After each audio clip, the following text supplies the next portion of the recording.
Hi folks, my name is Linda Emmett and welcome to Happiness is an Inside Job. We are the creators of our own reality, we create our own lives. Our mind is our biggest limit and it's our own beliefs, behaviours and habits constantly caught in those cycles that keep us trapped where we are and stand in the way of our own happiness. So throughout this podcast, we're going to take a deep dive into some of those beliefs, habits and patterns, where they show up in your lives and what you can do to change them.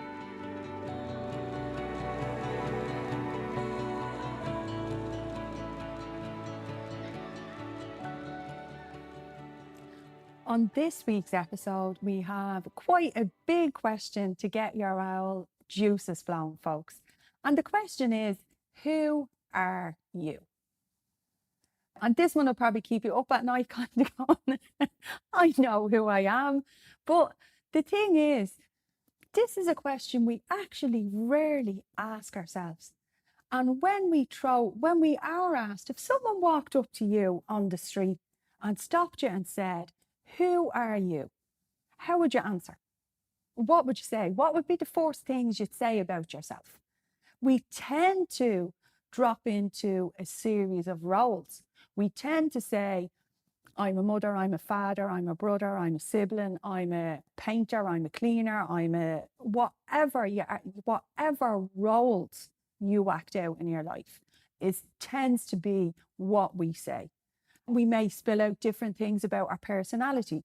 I'm respectable, I'm confident, I'm kind, I'm friendly, I'm smart.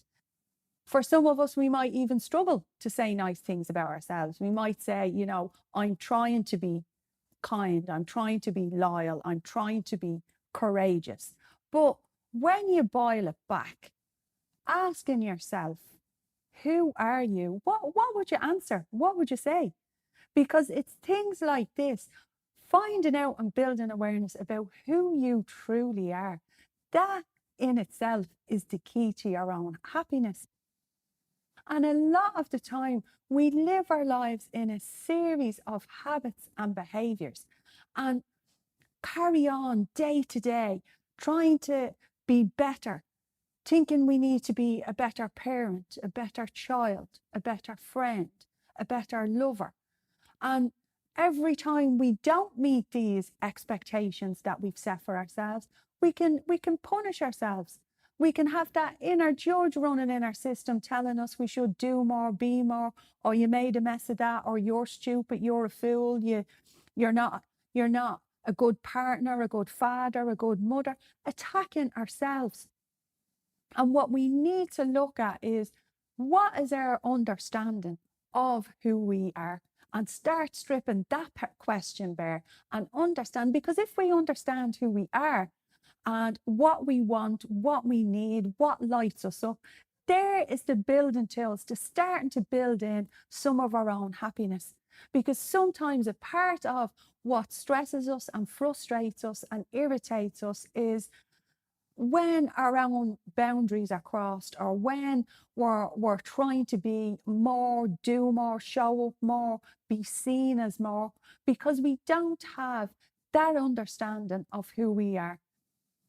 And because at the core of it all, we don't have the understanding, we can be running and living our lives according to beliefs and feelings that we have, that we're not good enough, we're not showing up in particular areas the way we should be. And the bottom line and the root of the root, what lies behind it all is, happiness is an inside job.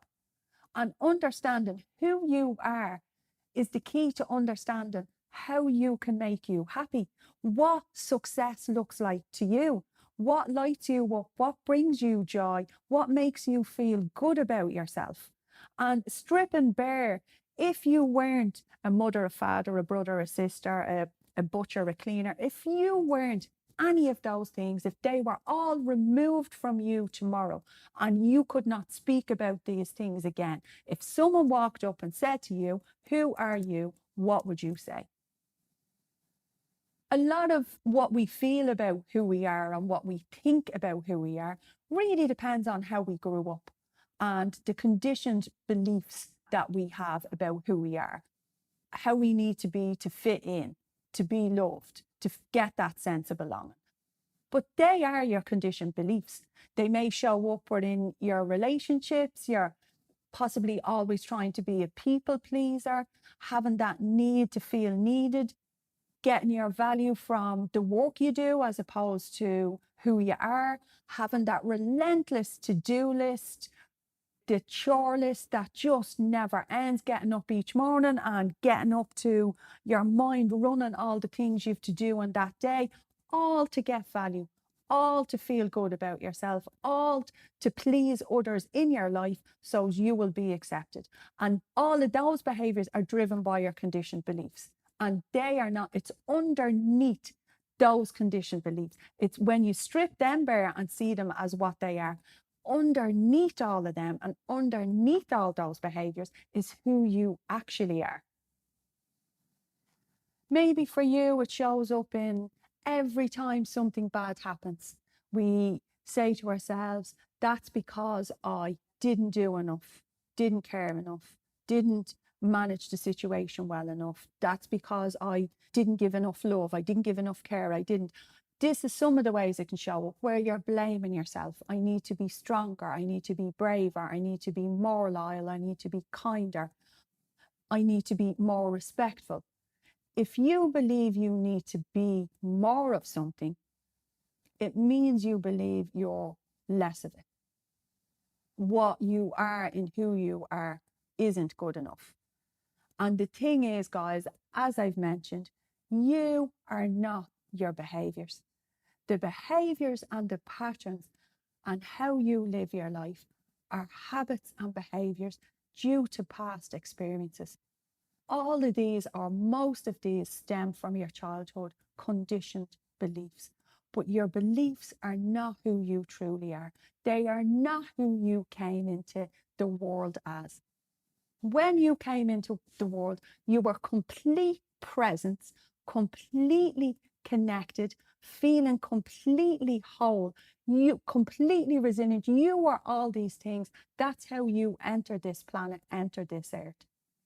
And as you grew up from birth onwards, particularly between the ages of 0 and 6, you learned ways of behaving to keep you feeling safe, to keep you getting that love, to keep you feeling like you belonged, to keep you feeling like you fit in. And although at that time, from a child's perspective, those behaviors worked for you, what can actually happen now is those same behaviors are actually being detrimental to how you're living and the patterns that you're stuck in. So it's stripping all those bare. And as I say, asking yourself that question, sitting with yourself for half an hour of an evening, or as you're driving along in your van or your car now, and asking yourself if everything else was stripped away, if it was all pulled away, the roles, the feelings, all of that, and someone said to you, who are you? What is it that you'd say? Because we carry an image of ourselves inside ourselves. We have a whole story, a full story created in your mind of who you think you are. And one of the first steps to changing that is looking at what that story is. Because you may not be consciously aware of who you think you are, but you're certainly behaving according to that, because subconsciously that is driving your beliefs and that is driving your behaviors every day. You have an identity structure built in there and you're living within those parameters. And the thing is, whilst you're living within those parameters, it can actually be your biggest limit, because it can be what's holding you back from who you truly are. And they're just safety and protection mechanisms that you built in a very, very long time ago. A silly example of this is, when I was growing up, when I was a little sprog in primary school, I probably would have been about 8, 9, 10 years old. I realised all of a sudden I sprouted up and I was the tallest in my class, boys and girls.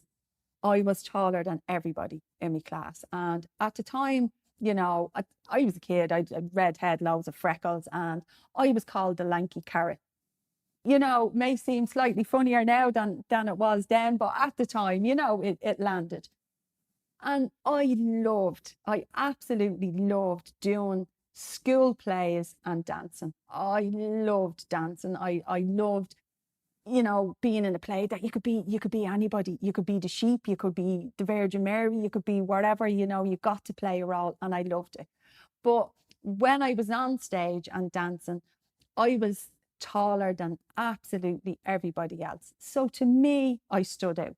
I felt like Big Bird on that stage, and that I stood out, and no matter how far in the back they put me, which they did, maybe it's because I wasn't a great dancer, but no matter how far in the back they put me, I still felt like Big Bird. So I stopped dancing and I stopped doing plays. Throughout secondary school, all of that I didn't do anymore. I was the one at, the little discos that you paid 10 pence into. I was the one that the wallflower that stood in the corner that wouldn't dance. I chat away but just would not dance. That was it. Because I still had those Big Bird feelings, even though at that time people had actually grown up taller than me and the boys had become taller and all of that. I still carried some of those feelings, which stopped me doing something that I absolutely loved. When I got to my adult years, I still felt quite conscious of dancing. When we go to a nightclub or a disco or whatever you want to call it, when we go there, I'd still feel quite conscious, but you'd have one or two light tibbles or whatever, and you'd get up on the dance floor. But what I used to do was, when I'd be up dancing, I'd constantly be looking at other people around me and trying to mimic what they were doing, trying to mimic their moves. Again, trying to fit in, not to stand out, not to be seen, to feel smaller, because it reminded me and re-triggered the way I felt as that 8, 9 year old on that stage. So I stopped enjoying it. I was that caught up in mimicking what everybody else was doing, and trying to blend and trying to fit in. And I remember one night we'd went away, and one of the girls, there was a group of us away, a real girly weekend, and I was dancing away on the dance floor, a few scoops, I was the bomb diggity altogether. And one of the girls walked up to me and says, why do you always wave your hands in the air like that every time you dance? Well, to the average person, that probably wouldn't have landed too badly. She'd a few scoops on her too. To me, because it was already something I was self-conscious of and worried and had those Big Bird feelings and still felt like the lanky carrot, I went into the toilet and sobbed, because that compounded what I already thought. And even though in reality, guys, I wasn't that girl that was taller than everybody else. I'm 5'6". I wasn't. Most people had outgrown me. I'd grown into who I was. I felt more comfortable in how I looked. I wasn't that little girl on that stage anymore that was embarrassed and humiliated and people were pointing at, and all of that stuff. I wasn't a lanky carrot. But because that's still what I believe, because that was still what my reality was, that landed extremely badly, because I believed it. It wasn't reality, but that's what I believed. You see, as a child, we need to fit in. To survive, we rely on our caregivers to stay alive. As a child, we need to fit in, we need to connect, we need to be accepted. And we learn behaviours that help us do that.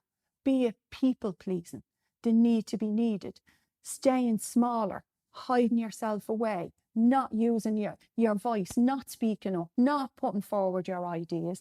And what happens is, long after we leave that environment that we were in as kids, when we become fully fledged adults with our grown-up pants on, our big girl pants, we can still be carrying some of those blocks, some of those feelings, and some of those fears. And even though they're not true of who we are today, where we are, or the environment we're living in, they can stop you dancing. They can stop you getting on stage. They can stop you showing up and being who you are. They can stop you finding your own style of dancing or creating or whatever that is to you, because you're still carrying that conditioned belief from a child long ago. For every single one of us, you are guaranteed you have stuff that you are telling yourself and have been telling yourself for years that you're no good at. Like, be it, I'm a crap writer, my writing is illegible, I've no rhythm, I can't dance, I'm not academic, it takes me years to learn things. You're guaranteed there are things you've been telling yourself for years that are holding you back, that are your limits, because you won't even try because you believe you can't do it. So to get a good understanding of what your own limits are is, again, going back to, who do you think you are?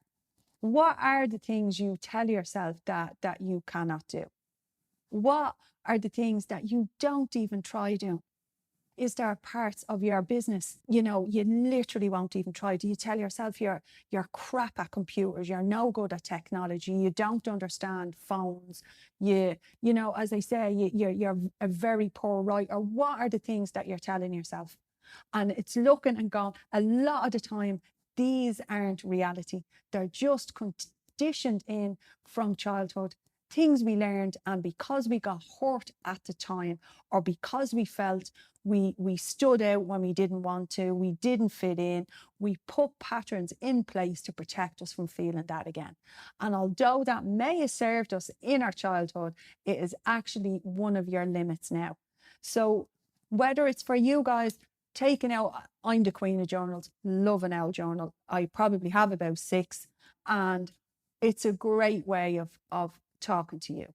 It's a great way of building a relationship with you. And as I often say, you are the one person that you are going to be in a relationship with for all of your life.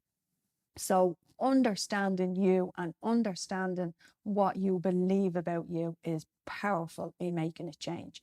And when you're using a journal and when you're writing it down, be it 2 minutes, 3 minutes of who you think you are.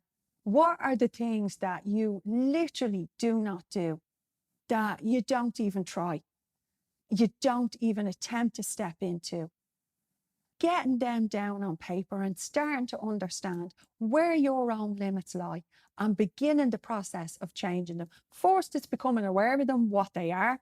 And the next is, why are you telling yourself what you're telling yourself about them? Why are you telling yourself, you're not a good lover, you're not a good father, you're not a good mother, you're not a good, as I say, you're not good at learning things, you're not good at technology? What is it you're telling yourself you're not good at? It's a negative belief that you put in place many, many moons ago, subconsciously, to protect yourself, to make you feel safe. It does not serve you in this day and age, and it is not reality of who you are.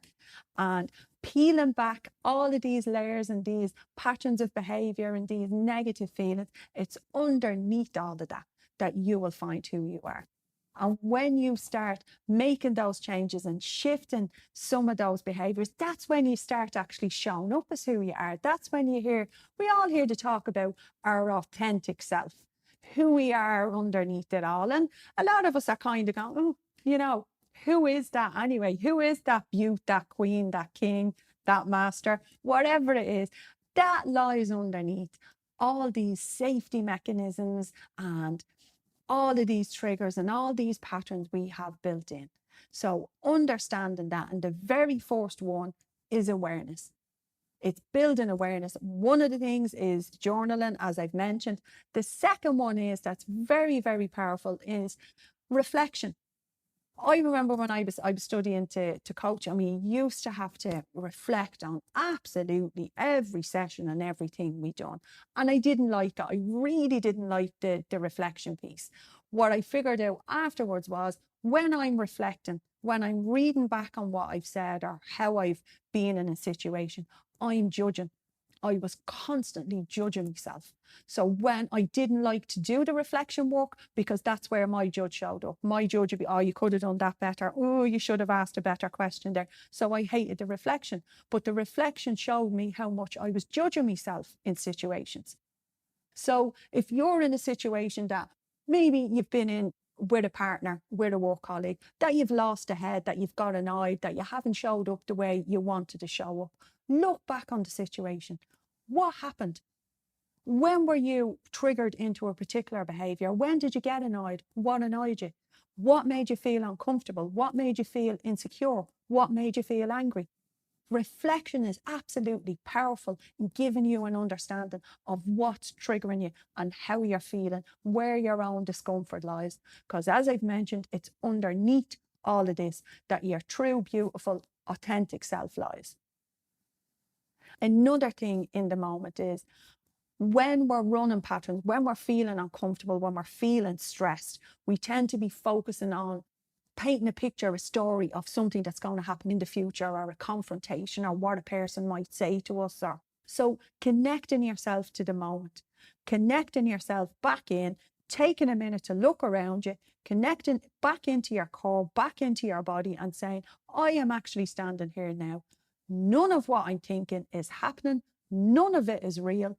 It is a story I'm creating due to past experiences, and just regrounding, represencing yourself, stopping and asking yourself, taking a breath and grounding yourself, feeling your feet on the ground, feeling the ground underneath you, because you're almost guaranteed that the ground underneath you is not the same place as where your head's at, and that story you're painting of what people are going to say, how they're going to react, or how they're going to be towards you. So regrounding yourself and saying, I am actually standing here right now, and none of what is in my head is happening. And the last thing, again, that's brilliant to start the work on is, as I've mentioned, we're in reflection, is the inner judge. It's a huge reason I hated doing reflection, because that's where my judge would show up and I'd start really, really criticising myself. So looking at where your judge shows up the most. Is it in your personal relationships? Is it when you're at home, when you're in work, when you're in groups with people, when you're in a social event, during intimacy, when you're with your children? Where is your inner judge showing up the most and telling you what you're not doing right, how foolish you are, how you're not good enough? Where is it showing up? And looking at these 5 key things: first, building the awareness, but reflecting back on the situation, connection and grounding, reminding yourself in any situation or anything you're thinking about, A, fear is not real, and B, chances are you are not in the place or the story that you're creating in your head. And the last one, the inner judge. Where is your inner judge showing up, and what is your inner judge saying? And peeling all of this back and doing a bit of that work, A, start showing you underneath all the crap you've been telling yourself and how you've possibly been treating yourself is who you truly are. And it's the key to your own happiness. And you already are that person. That's not something you have to go on a pilgrimage to find. You are already him or her. It's just you are underneath the fears and the protection and the mechanisms and patterns you've created for yourself that one time, many moons ago, served you and now are your biggest limit. So I urge us all to go do the work and go find the absolute beauty of who you are, because you're already there. You are already who you are and who you've always been meant to be. You were born that way.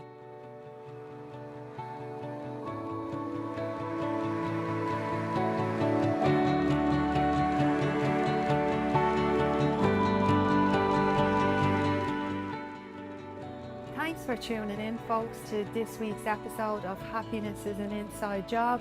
I hope you really enjoyed this episode, and we will see you next week, same time, same place, for the next episode.